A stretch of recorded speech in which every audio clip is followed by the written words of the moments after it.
Hello, good evening to all of you. Welcome back to Target TGT home science. मैं विनीता वर्मा।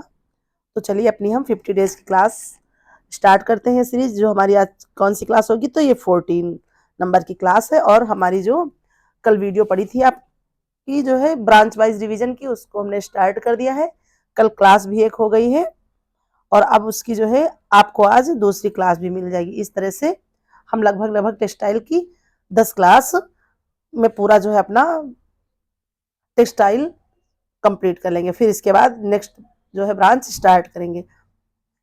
तो चलिए अभी हम 50 डेज की सीरीज कर लेते हैं, फिर उसके बाद सॉरी उसके बाद हम अपनी करेंगे जो ब्रांच वाइज रिवीजन थी उसकी क्लास। ठीक है, तो चलिए हमारी आज की सीरीज का पहला प्रश्न क्या है।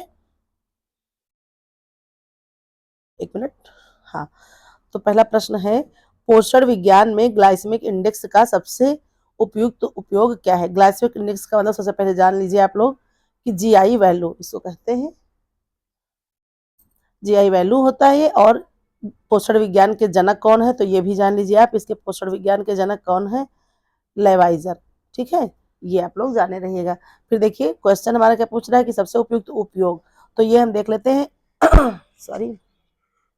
ऑप्शन ए मोटापा कम करने के लिए, फिर बी है डायबिटीज रोगियों के लिए आहार चुनने में, फिर सी है विटामिन की मात्रा तय करने में, फिर डी है कैल्शियम अवशोषण बढ़ाने में, है ना। तो ये हमारा इसका करेक्ट आंसर क्या हो जाएगा, ऑप्शन बी। ऑप्शन बी हमारा करेक्ट आंसर हो जाएगा। ठीक है, डायबिटीज के रोगियों के लिए आहार चुनने में जो है ये हमारी मदद करता है। ठीक है, तो ये ग्लाइसेमिक इंडेक्स क्या है, तो ये देखिए ग्लाइसेमिक इंडेक्स में हम देख लेते हैं कि ग्लाइसेमिक इंडेक्स जो है हमारा क्या है, ये जीआई वैल्यू है। भोजन में रक्त शर्करा का प्रभाव को ये क्या करता है, मापता है। डायबिटीज रोगियों के लिए कम जीआई वैल्यू वाले जो है भोजन सबसे अच्छे माने जाते हैं, क्योंकि ये क्या करते हैं, ये रक्त शर्करा को नियंत्रित करने में मदद करते हैं। और आप इतना जान लीजिएगा कि जो ये हमारा सेब है, इसका जो है जीआई वैल्यू सबसे कम होता है, ये मान के चलिए। और 55 से अंदर वाला जीआई वैल्यू जो है शुगर के लिए, शुगर के रोगियों के लिए सही होता है। फिर देखिए नेक्स्ट क्वेश्चन हमारा क्या है, बच्चों के शारीरिक विकास के लिए सबसे महत्वपूर्ण हार्मोन्स कौन सा है। तो सबसे महत्वपूर्ण हार्मोन कौन सा है, तो ये देख लेते हैं। हमारे ऑप्शन ए है एड्रेनल, बी है ग्रोथ हार्मोन, सी है इंसुलिन, डी है थायरॉक्सिन। तो करेक्ट आंसर क्या हो जाएगा, ऑप्शन बी ग्रोथ हार्मोन, है ना। ये जो है शारीरिक विकास के लिए सबसे ज्यादा इंपॉर्टेंट है। बाकी आप जानते हैं थायरॉक्सिन हार्मोन के हमारी थायराइड ग्रंथ जो होती है, थायराइड ग्रंथ, उसके लिए ये जो है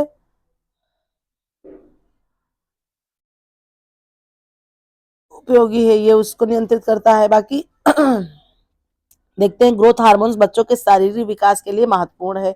इसकी कमी से बौनापन और अधिकता से जिंगेटिज्म हो जाता है। यह हार्मोन्स पिट्यूटरी ग्रंथि से स्रावित होता है, यह आप लोग ध्यान में रखिएगा। फिर देखिए अगला प्रश्न है, किचन डिजाइन में वर्क ट्रायंगल का आकार आदर्श रूप से क्या होना चाहिए। देखिए इस सीरीज में प्रश्न वर्क ट्रायंगल जो किचन है उसका तीसरा है, लेकिन तीनों प्रश्न जो है अलग अलग हैं, ये आप लोग ध्यान रखिएगा। पहला था कि कौन सा उस सबसे उपयुक्त होता है, तो वो होता है ट्रायंगल। फिर जो है टाल जो है उसकी माप थी। अब इस तरह से ये है इस टॉपिक का तीसरा प्रश्न। तो मतलब टॉपिक रिवीज है लेकिन प्रश्न नहीं जो है रिपीट है। देखिए हमारा पहला ऑप्शन है 4 से 8 फीट, फिर है 10 से 15 फीट, फिर सी है 3 से 7 फीट, फिर है 5 से 10 फीट। तो करेक्ट आंसर क्या हो जाएगा हमारा ऑप्शन डी, 5 से 10 फीट। ठीक है, ये आप लोग जानते ही हैं किचन ट्राइंगल के, और बाकी किचन के बारे में आपने पढ़ ही रखा है। ये जानते हैं किचन। चलिए हम जो है किचन के बारे में कुछ बताए दे रहे हैं कि एलिजाबेथ जो थी, इन्होंने क्या कहा, इन्होंने क्या बताया कि जो हमारी किचन है हमारा है वो उसको क्या है, क्या कहा, कार्यशाला कहा है घर की, है ना। और इस जो है मकान के लिए जो है बहुत सी चीजें उपयोगी होती हैं, कि जैसे बनाते हैं हम क्या है, पूर्व से उत्तर, उत्तर पूर्व प्रकाश में होना चाहिए, है ना। इसका आकार 8x8, 9x10, 9x12 का होना चाहिए, ये भी जानते हैं। जो किचन बनाते हैं उसके भी कई जो है प्रकार हैं, ये आप लोग जानते हैं। कौन कौन से प्रकार हैं, तो एक है यू आकार, है ना। एक ये यू आकार का किचन हो गया, दूसरा होता है एल आकार, तीसरा होता है 2 दीवार का आपका जो है किचन होता है, और आपका क्या होता है, एक दीवार का किचन होता है, ये भी आप लोग जानते हैं। फिर होता है प्रायद्वीपी, प्रायद्वीपी जो है किचन होता है। फिर होता है दीप रसोई घर, ठीक है, दीप किचन होता है। इस तरह से और भी आपके कई प्रकार हैं। एक आ जाता है आपका तारक रसोई घर होता है, शाही रजवाड़ा होता है, ठीक है। तारक रसोई घर ये कैसा होता है, तो इसका जो है आकार होता है स्टार फिश की तरह से इसका आकार होता है। और ये सारे जो है क्या आपके किचन के प्रकार हैं। फिर देखिए वर्क ट्रायंगल में क्या होता है, सिंक, स्टोव और फ्रिज के बीच का कुल आकार 5 से 10 फीट होना चाहिए ना। इसकी कार्य कुशलता और समय से हम अपना कार्य कर पाते हैं, तो क्या होता है, टाइम मैनेजमेंट करने में अच्छा रहता है। फिर देखिए अगला प्रश्न क्या है, कैल्शियम अवशोषण में सबसे अधिक सहायता कौन करता है। तो हमारे ऑप्शन है vitamin D, vitamin C, magnesium, phosphorus. तो करेक्ट आंसर क्या हो जाएगा, ऑप्शन ए विटामिन डी, है ना। विटामिन डी क्या करता है, तो ये कैल्शियम के अवशोषण में सहायक है। और आप जानते ही हैं कि कैल्शियम क्या है हमारा, ये माइक्रो एलिमेंट है, ये खनिज लवण। इनकी हमको आवश्यकता तो कम होती है, लेकिन फिर भी ये हमें आवश्यक बहुत ज्यादा होते हैं। तो कैल्शियम के अवशोषण में विटामिन डी सहायक है। कैल्शियम भी आप जानते हैं ये हमारी दांत के लिए, हड्डियों की मजबूती के लिए बहुत ज्यादा आवश्यक होता है, ठीक है। रक्त का थक्का जनने में भी ये चीजें आवश्यक होती हैं, इतना आप जान लीजिएगा। और जो कैल्शियम है ये क्या होता है, ये कम से कम जो है लगभग 99% तक होता है हड्डियों में, है ना।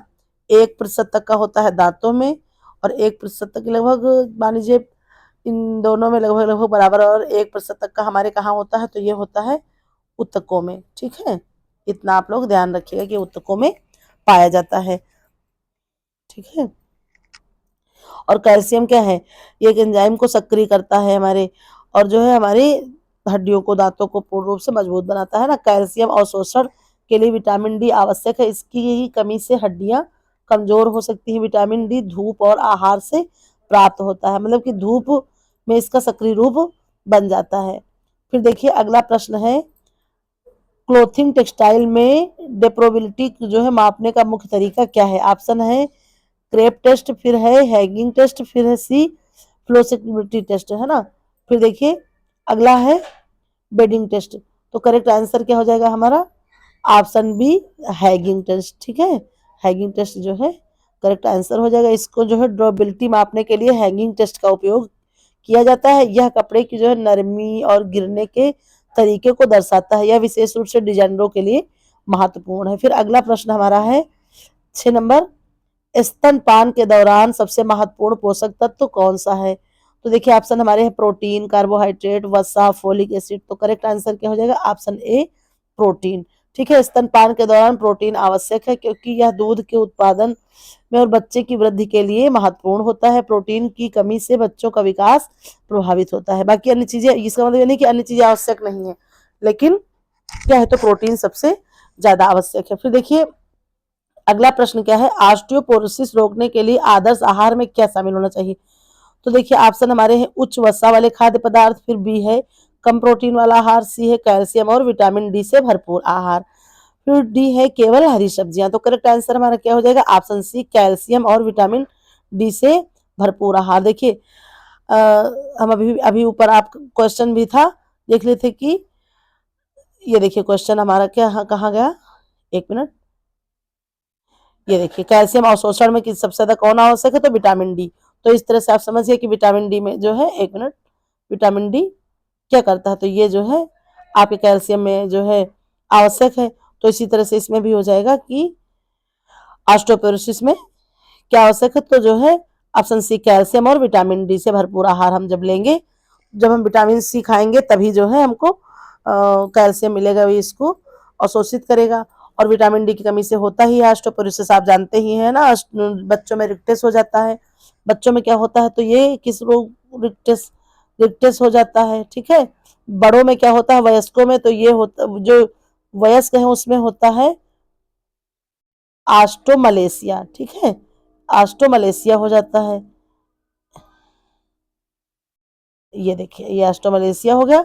और जो बुजुर्ग होते हैं, बुजुर्गों में ऑस्टियोपोरोसिस देखने को मिलता है, और ये हड्डियों में छेद हो जाता है, ठक ठक की आवाज की तरह आने लगता है। इसमें क्या होता है, ऑस्टियोपोरोसिस हड्डियों में कमजोरी होती है, इसे रोकने के लिए कैल्शियम और विटामिन डी से आहार जैसे दूध और धूप जरूरी होता है। फिर देखिए अगला प्रश्न है, कपड़े में जलरोधी बनाने के लिए कौन सी प्रक्रिया अपनाई जाती है? ऑप्शन हमारे हैं finishing, calendaring, Scotch sorry Scotch guarding, D है डाइंग। तो करेक्ट आंसर हमारा क्या हो जाएगा? ऑप्शन सी स्कॉच गार्डिंग है ना। स्कॉच गार्डिंग एक प्रक्रिया है जो कपड़े को जलरोधी बनाती है। इसे अक्सर रेनकोट और आउटडोर कपड़े भी बनते हैं, और जो हमारा छाता बनता है और जो बैग उस तरह के बनते हैं वाटरप्रूफ, उनमें सब में इसका प्रयोग किया जाता है। फिर देखिए अगला क्या है, आहार में सोडियम की अधिकता को कौन सा रोग हो सकता है?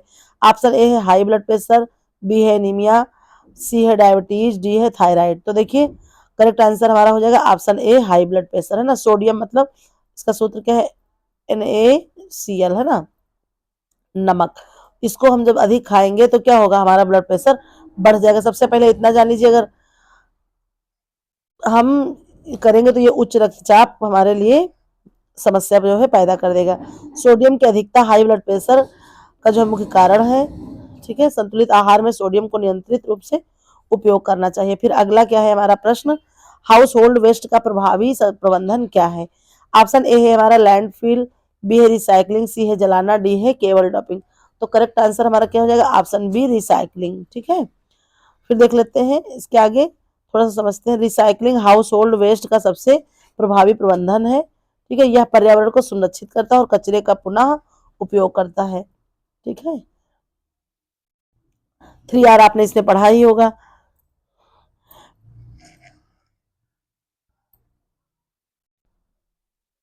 बच्चे में मोटापा का मुख्य कारण क्या है?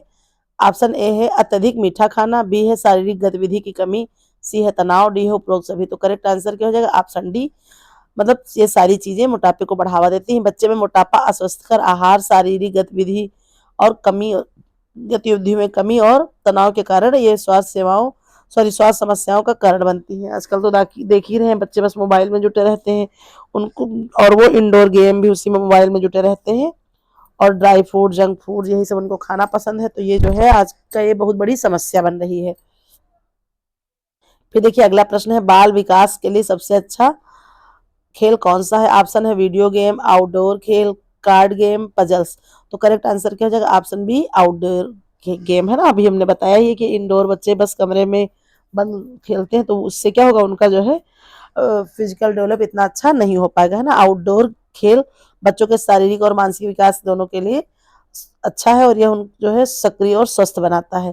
फिर देखिए नेक्स्ट प्रश्न है, फाइबर से भरपूर आहार का सबसे अच्छा स्रोत क्या है? तो ऑप्शन हम अपने देख लेते हैं, मीट, फल और सब्जियां, दूध, तेल, और करेक्ट आंसर है ऑप्शन बी फल और सब्जियां, है ना। फाइबर से भरपूर आहार के लिए फल और सब्जियां सबसे अच्छा स्रोत है। यह पाचन में सुधार करता है और कब्ज से बचाव करता है। फिर चलिए देखते हैं नेक्स्ट क्वेश्चन, किचन अप्लायंसेज का जो है सबसे ऊर्जा बचाने वाला उपकरण कौन सा है? तो ऑप्शन है microwave, electric cooker, pressure cooker, index चूल्हा। तो करेक्ट आंसर क्या हो जाएगा? ऑप्शन डी इंडेक्स चूल्हा, है ना। ऑप्शन डी इंडेक्स चूल्हा क्या करता है? ऊर्जा कुशल है और तेजी से खाना पकाने में मदद करता है। यह कम बिजली में जो है अपना काम करता है, तो बिजली कम खपत होती है। फिर देखिए अगला है, हाउस डिजाइन में वेंटिलेशन का क्या महत्व है ना। ऑप्शन ए है सजावट के लिए, ताजी हवा प्रकाश के लिए, ऑप्शन सी है गर्मी बनाए रखने के लिए, ऑप्शन डी है दीवारों को ठंडा रखने के लिए। तो वेंटिलेशन का महत्व क्या है? करेक्ट आंसर हो जाएगा ऑप्शन बी ताजी हवा और प्रकाश के लिए, है ना। वेंटिलेशन ताजी हवा और प्राकृतिक प्रकाश को अंदर आने देता है, और यह स्वास्थ्य और आरामदायक वातावरण बनाए रखने के लिए भी महत्वपूर्ण। इसमें क्या होता है, जो अशुद्ध वायु होती है वो हल्की हो जाती है, वो ऊपर उठती है और वो बाहर निकल जाती है, और जो जो है शुद्ध वायु वो वजन होती है, इसलिए वो कमरे में नीचे बैठ जाती है। फिर देखिए अगला प्रश्न क्या है हमारा, हाइड्रोफिलिक कपड़े का मुख्य गुण क्या है? ऑप्शन ए पानी को सोखने की क्षमता, बी है पानी को रोकने की क्षमता, सी है जल्दी सूखने की क्षमता, डी है रंग बनाए रखने की क्षमता। तो करेक्ट आंसर हो जाएगा ऑप्शन ए पानी सोखने की क्षमता। ठीक है, हाइड्रोफिलिक कपड़े जो है क्या होता है, आसानी से पानी को सोख सकते हैं, जैसे कि सूती कपड़े। यह गुण उन्हें पसीना सोखने वाले वस्त्रों, तौलिया के लिए जो है उपयुक्त बनाता है। अंडरगारमेंट्स भी इससे बनते, लिनन का कपड़ा जो होता है इससे भी जो है बहुत ही ज्यादा पानी सोखने की और ऑब्जॉर्व करने की क्षमता होती है। फिर देखिए अगला प्रश्न क्या है, एल्ब्यूमिन का मानव शरीर में मुख्य कार्य क्या है? ऑप्शन ए है प्रतिरक्षा में सुधार, बी है रक्त तरल में तरल संतुलन बनाए रखना, सी है ऊर्जा प्रदान करना, डी है हीमोग्लोबिन बनाना। तो करेक्ट आंसर है ऑप्शन बी, रक्त में तरल संतुलन बनाए रखना। ठीक है, एल्ब्यूमिन रक्त में क्या करता है? तरल संतुलन बनाए रखता है और उसमें ये मदद करता है। यह प्लाज्मा प्रोटीन का एक मुख्य घटक है और आकस जो है ऑस्मोटिक दबाव को जो है क्या करता है? नियंत्रित करता है। फिर देखिए अगला प्रश्न क्या है हमारा, पारिवारिक वित्त प्रबंधन में कौन सा सिद्धांत सर्वोत्तम है? ऑप्शन ए है हमारा आय को बचाने पर ध्यान देना, ऑप्शन बी है खर्चों का वर्गीकरण, ऑप्शन सी है आवश्यकताओं की प्राथमिकता देना, ऑप्शन डी है केवल मनोरंजन के लिए बचत करना। तो करेक्ट आंसर क्या हो जाएगा? वित्त प्रबंधन मतलब मनी मैनेजमेंट है ना, तो option C is the correct answer, आवश्यकताओं को प्राथमिकता देना। ठीक है, पारिवारिक जो हम मनी मैनेजमेंट करते हैं उसके लिए क्या करता है? आवश्यकताओं को हम प्राथमिकता देते हैं और यही सबसे ज्यादा इंपॉर्टेंट भी है। यह सीमित साधनों का उचित उपयोग सुनिश्चित करता है और आर्थिक स्थिरता लाता है। फिर नेक्स्ट क्वेश्चन है, किशोरों में एनीमिया का मुख्य कारण क्या है? ऑप्शन ए है कैल्शियम की कमी, ऑप्शन बी है विटामिन सी की कमी, ऑप्शन सी है आयरन की कमी, ऑप्शन डी है विटामिन डी की कमी। तो करेक्ट आंसर क्या हो जाएगा? ऑप्शन सी, आयरन की कमी। तो चलिए इसको हम देख लेते हैं थोड़ा सा, कि किशोरों में एनीमिया का मुख्य कारण आयरन की कमी है। यह समस्या विशेष रूप से किशोर लड़कियों में मासिक धर्म के दौरान अधिक देखने को मिलती है। फिर नेक्स्ट क्वेश्चन है, सिरामिक बर्तन का उपयोग खाना बनाने के लिए क्यों सुरक्षित होता है? तो ऑप्शन देख लेते हैं, यह हल्के होते हैं, फिर है यह क्या होता है, यह गर्मी में जो है क्या होता है को समान रूप से वितरित करते हैं, फिर सी है यह रासायनिक रूप से निष्क्रिय होते हैं, डी है यह सस्ते होते हैं। तो करेक्ट आंसर क्या हो जाएगा? ऑप्शन सी, यह रासायनिक रूप से निष्क्रिय होते हैं। ठीक है, इसमें मतलब कोई भी केमिकल चीजें नहीं होती हैं, है ना। सिरामिक बर्तन रासायनिक रूप से निष्क्रिय होते हैं, भोजन में रासायनिक मिलावट को रोकते हैं या उन्हें सुरक्षित और स्वास्थ्यवर्धक बनाता है। फिर नेक्स्ट क्वेश्चन है, क्वेश्चन नंबर 21, फूड प्रिजर्वेशन में ब्लांचिंग का क्या महत्व है?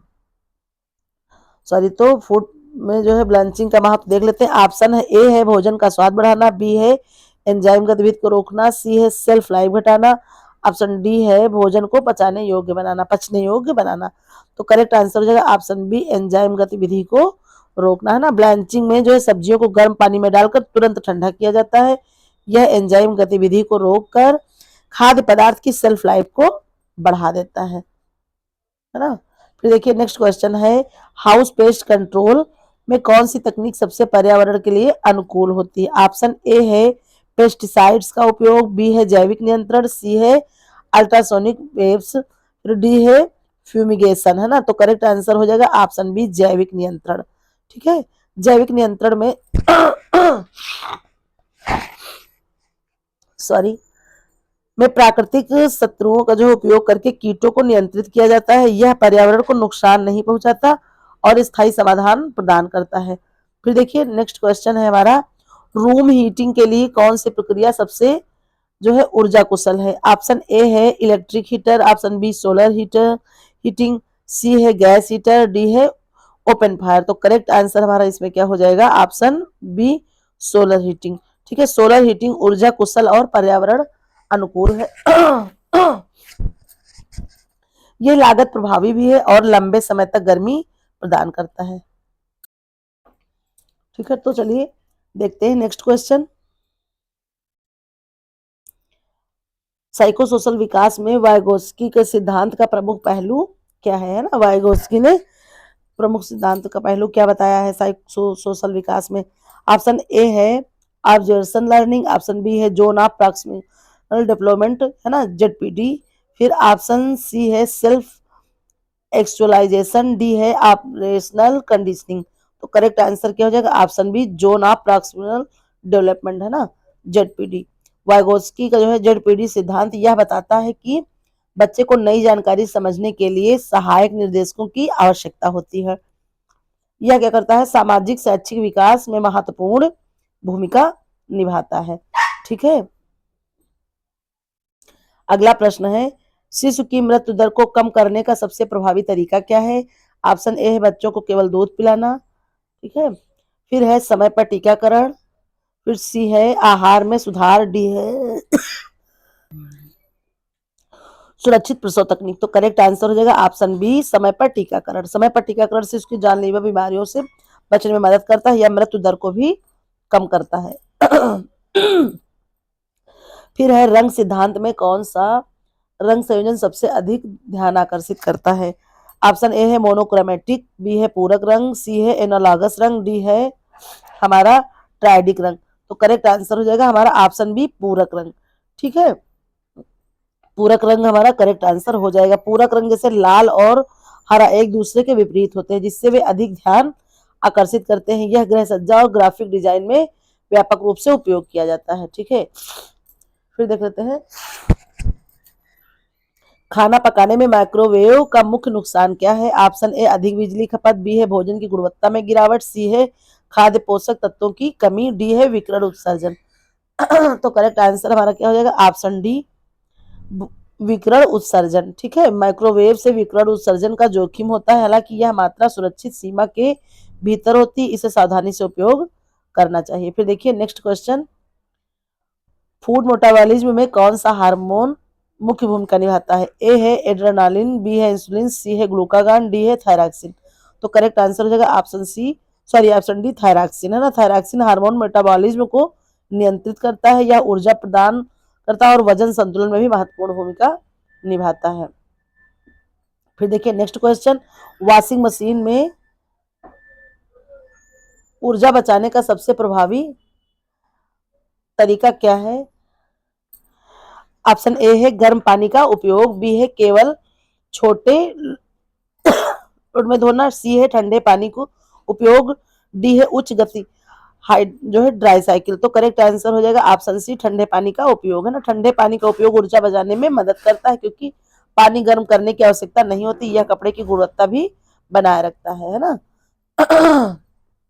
फिर देखिए आज की सीरीज का लास्ट क्वेश्चन, बाल मनोविज्ञान में पियाजे के सिद्धांत के अनुसार संज्ञानात्मक विकास का सबसे महत्वपूर्ण चरण कौन सा है। तो ऑप्शन हमारे हैं सेंसरी मोटर स्टेज, बी है प्री ऑप्शनल स्टेज, सी है कंक्रीट ऑपरेशनल स्टेज, डी है फॉर्मल ऑपरेशनल स्टेज। तो करेक्ट आंसर हमारा हो जाएगा option D, formal operational stage, है ना। जो जीन पियाजे ने हमारे जो विकास संज्ञानात्मक विकास का सिद्धांत भी इन्होंने दिया था, ठीक है। तो उसमें क्या है, ये जो है हमारा आंसर डी हो जाएगा। फॉर्मल ऑपरेशन स्टेज में बच्चे क्या करते हैं, अमूर्त सोच और समस्या समाधान में सक्षम हो जाते हैं। यह चरण जो है 12 वर्ष की आयु से स्टार्ट होता है और संज्ञानात्मक विकास का सबसे जटिल अवस्था ये मानी जाती है। इसमें अमूर्त चीजों को बच्चा जो है साकार रूप देने लगता है, साकार रूप से उसको समझने लगता है। इस तरह से ये क्या है, सबसे ज्यादा क्या होता है, महत्वपूर्ण चरण भी उनका हो जाता है। इस तरह से हमारी आज की सीरीज 50 डेज की कंप्लीट होती है ना।